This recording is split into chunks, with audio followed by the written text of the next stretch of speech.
Hello दोस्तों, मेरे YouTube channel में आपका स्वागत है।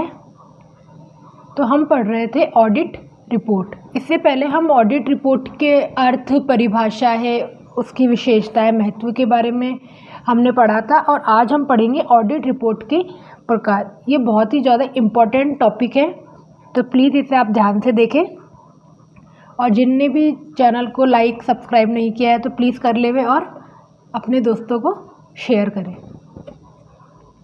ऑडिट रिपोर्ट के प्रकार, कार्य के आधार पर और प्रकृति के आधार पर। कार्य के आधार पर ऑडिट रिपोर्ट 3 प्रकार की होती है: पार्शियल रिपोर्ट, इंटरिम रिपोर्ट और फाइनल रिपोर्ट। आंशिक रिपोर्ट, अंतरिम रिपोर्ट और अंतिम रिपोर्ट। प्रकृति के आधार पर 2 तरह की होती है: क्लीन रिपोर्ट और क्वालिफाइड रिपोर्ट। अमर्यादित या फिर स्वच्छ रिपोर्ट और यह है मर्यादित रिपोर्ट। इसे हम 1 बाय 1 डिटेल से देखेंगे। पार्शियल रिपोर्ट, देखो पार्शियल रिपोर्ट क्या होती है। इसमें क्या होता है, ऑडिट में क्या होता है कि हम लोग जितने भी अंतिम खाते बनते हैं उनका वर्ष के आखिरी में ऑडिट की जाती है, उनकी जांच की जाती है, यही ऑडिट होती है और अंकेक्षक के द्वारा एक ऑडिट रिपोर्ट जारी कर दी जाती है। लेकिन पार्शियल रिपोर्ट में क्या होता है कि हम संपूर्ण लेखों की जांच न करके कुछ लेखों की जांच के आधार पर ही रिपोर्ट जारी कर देते हैं, जिसे हम आंशिक रिपोर्ट कहते हैं। अंतरिम रिपोर्ट, अंतरिम रिपोर्ट क्या होती है, यह रिपोर्ट कार्य के बीच में ही दे दी जाती है। वैसे जो रिपोर्ट होती है ना ऑडिट रिपोर्ट, वह कार्य के लास्ट में दी जाती है, लेकिन अंतरिम रिपोर्ट कार्य के बीच में ही दे दी जाती है। फाइनल रिपोर्ट, अंकेक्षण अपना जांच कार्य समाप्त करने के पश्चात वर्ष के अंत में एक रिपोर्ट जारी करता है, जिसे अंतिम रिपोर्ट कहते हैं। अंतरिम रिपोर्ट तो कार्य के बीच में दे दी जाती है और फाइनल रिपोर्ट वर्ष के अंत में पूरा काम हो जाने के बाद में जारी की जाती है। प्रकृति के आधार पर है मर्यादित और अमर्यादित। और मर्यादित में भी 3 पॉइंट्स होते हैं: मर्यादित राय, राय की अस्वीकृति और एक विपरीत राय। इसे हम आगे देखते हैं। स्वच्छ रिपोर्ट या क्लीन रिपोर्ट, ये दिया गया है स्टैंडर्ड ऑफ ऑडिट 700 में, सत्य एवं उचित। देखो ऑडिटर जो रिपोर्ट जारी करता है ना, वो सत्य एवं उचित होनी चाहिए, तभी उस रिपोर्ट को हम अच्छी मानते हैं। स्वच्छ रिपोर्ट ऐसे खातों के संबंध में दी जानी चाहिए जिसमें अंकेक्षक को कोई अनियमितता या अशुद्धि न मिले और जिसके संबंध में उसे कोई शिकायत न हो, तथा जिनके सही एवं उचित होने के संबंध में उसे कोई संदेह न हो। स्वच्छ रिपोर्ट देने का तात्पर्य यह है कि अंकेक्षक ने निम्न कार्य कर लिए हैं: पुस्तकों की पर्याप्त जांच कर ली है, अंकेक्षण के सर्वमान्य सिद्धांतों का पालन कर लिया है, परिस्थितियों के अनुकूल आवश्यक प्रक्रियाओं को अपना लिया है, उचित सावधानी व चतुराई का उपयोग किया है। स्वच्छ रिपोर्ट क्या होती है, स्वच्छ रिपोर्ट को अमर्यादित रिपोर्ट भी कहते हैं।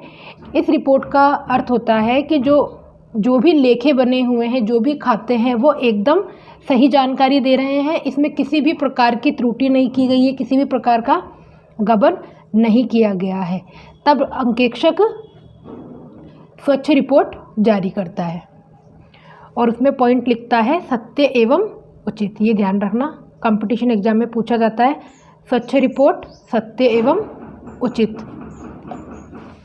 मर्यादित रिपोर्ट, जो मर्यादित रिपोर्ट है वो अमर्यादित की अपोजिट होती है। इसे बताया गया है स्टैंडर्ड ऑफ ऑडिट के 705 में। इसमें एक अमर्यादित राय दी जाती है, राय की अस्वीकृति दी जा सकती है या फिर एक विपरीत राय प्रस्तुत की जाती है। देखो रिपोर्ट में क्या होता है, कोई भी ऑडिट रिपोर्ट होती है उसमें ऑडिटर अपनी राय प्रस्तुत करता है और मर्यादित रिपोर्ट के अंदर ऑडिटर एक मर्यादित राय दे सकता है, राय की अस्वीकृति कर सकता है और या फिर एक विपरीत राय भी दे सकता है। अंकेक्षक को जिन कारणों से मर्यादित रिपोर्ट देनी होती है वे निम्नलिखित हैं: अंकेक्षक लेखे की जांच में आवश्यक अंकेक्षक प्रक्रियाओं को न अपना सका हो क्योंकि उसे आवश्यक गवाह न मिले हो, अंकेक्षक को राय प्रकट करने के लिए पर्याप्त सूचना न मिली हो, लेखाकर्म के सिद्धांतों में असंगति रही हो लेखाकर्म के सिद्धांतों का उल्लंघन किया गया हो। ऑडिटर अमर्यादित रिपोर्ट कब देगा? जब उसे लगता है कि जो भी लेखे बने हुए हैं उसमें किसी भी प्रकार की त्रुटि की गई हो या गबन किया गया हो, उसे कोई पर्याप्त सूचना ना मिली हो, और अगर उसे ऐसा लगता है कि अंकेक्षक जो मानक है उन सिद्धांतों की पालना नहीं की गई है, जब भी उसे इस तरह का कोई संशय होता है तो वो मर्यादित रिपोर्ट जारी करता है।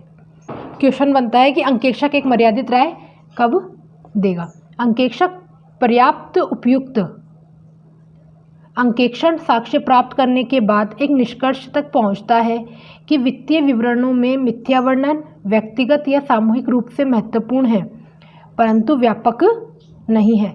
जब उसको लगता है ना कि जो भी वित्तीय विवरण बनाए गए हैं या फाइनल अकाउंट बनाए गए हैं उसमें कुछ ना कुछ गड़बड़ी हुई है, लेकिन वो गड़बड़ी ज़्यादा नहीं है, तब वह एक मर्यादित राय प्रस्तुत करता है। राय की अस्वीकृति कब देगा? अंकेक्षक एक राय को अस्वीकार करेगा जब अपनी राय को आधारित करने के लिए पर्याप्त उपयुक्त अंकेक्षण साक्ष्य प्राप्त करने में असफल हो। जब उसे उपयुक्त साक्ष्य न मिले तब वह राय की अस्वीकृति देगा। एक विपरीत राय कब देगा?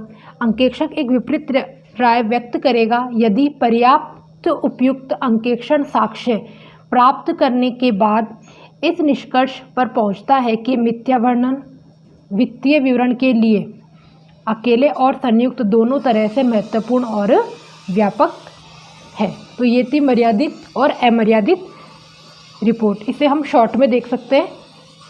ऑडिट रिपोर्ट स्वच्छ या अमर्यादित होती है तो सत्य व उचित राय देता है, और मर्यादित होती है तो मर्यादित में जब वह मर्यादित रिपोर्ट देता है तब वह सत्य एवं उचित किंतु कुछ बातें लिख देगा यहाँ पे उसे छोड़कर, यह लिखता है रिपोर्ट में। और जब विपरीत राय देता है तब सत्य व उचित नहीं है, यह लिखता है रिपोर्ट में। और राय की अस्वीकृति देता है तब वह रिपोर्ट में लिखता है कि राय व्यक्त करने में असमर्थ। मर्यादित रिपोर्ट देने के क्या कारण हो सकते हैं? भाई मर्यादित रिपोर्ट दी है तो उसका कुछ तो कारण होगा ना, तो क्या कारण हो सकता है? मिथ्या वर्णन या फिर साक्ष्य प्राप्त करने में असफल। ये मिथ्या वर्णन क्या होता है इसे हम पिछली वीडियो में देख चुके हैं।